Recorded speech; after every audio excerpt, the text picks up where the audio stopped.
नमस्कार, मैं doctor Suresh, assistant professor ABST। आज का वीडियो इनकम टैक्स के ऊपर है। इनकम टैक्स पर पहले भी कुछ वीडियो जारी किए जा चुके हैं। आप उन वीडियो के क्रम में ही ये वीडियो है। अगर किसी स्टूडेंट को समझने में कोई परेशानी होती है तो वो मेरे व्हाट्सएप नंबर पे मुझसे संपर्क कर सकता है। आज के वीडियो का जो टॉपिक है वो कर मुक्त आय अर्थात एग्जम्प्टेड इनकम। एग्जम्प्टेड इनकम कौन सी होती है, कर मुक्त आय कौन सी होती है, इस क्रम में हम पढ़ेंगे। कर मुक्त आय दो प्रकार की होती हैं। कुछ आय ऐसी होती हैं जो पूर्णतः कर मुक्त होती हैं और जिन्हें न कुल आय में सम्मिलित करते और न ही उन पर कर लगता, अर्थात ऐसी आय जो पूर्णतः कर मुक्त होती हैं। दूसरी ओर कुछ आय ऐसी होती हैं जो कुल आय में शामिल तो करते हैं परंतु औसत दर से उनको छूट प्राप्त होती है। यहाँ पर हम जो पहला जो टॉपिक है वो पढ़ेंगे पूर्णतः कर मुक्त आय अर्थात फुल्ली एग्जम्प्टेड इनकम। आयकर अधिनियम की धारा 10 के अनुसार ऐसी आय की सूची दी गई है जो पूर्णतः कर मुक्त होती हैं तथा कुल आय में सम्मिलित नहीं की जा सकती, अर्थात टोटल इनकम में इनको शामिल नहीं किया जा सकता। अध्ययन की दृष्टि से इन आयों को निम्न वर्गों में विभाजित किया जाता है। नंबर 1 पहला वर्ग है सभी करदाताओं के लिए कर मुक्त आय। दूसरा कर्मचारियों के लिए कर मुक्त आय। तीसरा अनिवासी करदाताओं के लिए कर मुक्त आय। चौथा गैर नागरिक करदाताओं के लिए कर मुक्त आय और पांचवा संस्थाओं के लिए कर मुक्त आय। यहाँ पर हमारे पास जो पहला टॉपिक है वो ज़्यादा इम्पोर्टेंट है, सभी करदाताओं के लिए कर मुक्त आय अर्थात सभी करदाताओं के लिए कर मुक्त आय कौन सी होती हैं। सभी करदाताओं के लिए कर मुक्त आय, इसमें नंबर 1 पॉइंट है कृषि आय अर्थात एग्रीकल्चर इनकम। भारत में जो एग्रीकल्चर भूमि है वो है पूर्णतः कर मुक्त होती है। ये सभी कर्मचारियों के लिए कर मुक्त होती है, परंतु विदेश में अगर कोई कृषि भूमि है तो वो कर योग्य होती है, उससे जो इनकम होती है वो कर योग्य होती है, परंतु केवल निवासी करदाता ही उस पर कर देता है।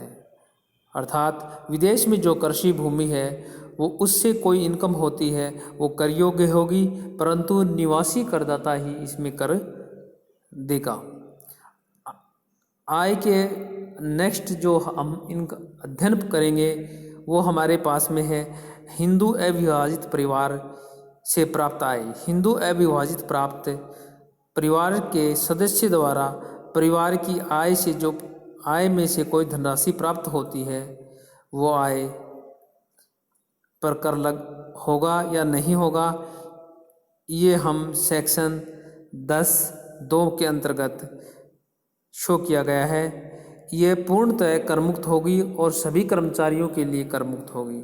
साझेदारी फर्म को आय, यदि कोई व्यक्ति किसी ऐसी फर्म में साझेदार है जिस पर पृथक से कर निर्धारण किया गया है तो ऐसी फर्म की कुल आय में से साझेदारों का भाग पूर्णतः कर मुक्त होगा, परंतु फर्म से प्राप्त वेतन और ब्याज कर मुक्त नहीं होगा।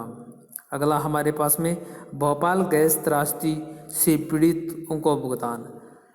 भारत में भोपाल गैस त्रासदी अधिनियम 1985 से अगर कोई कर्मचारियों को कोई कर मुक्त कोई आय होती है तो वह पूर्णतः कर मुक्त होगी, अर्थात किसी प्रकार का सरकार के द्वारा कोई भुगतान किया जाता है तो वो कर मुक्त होगा।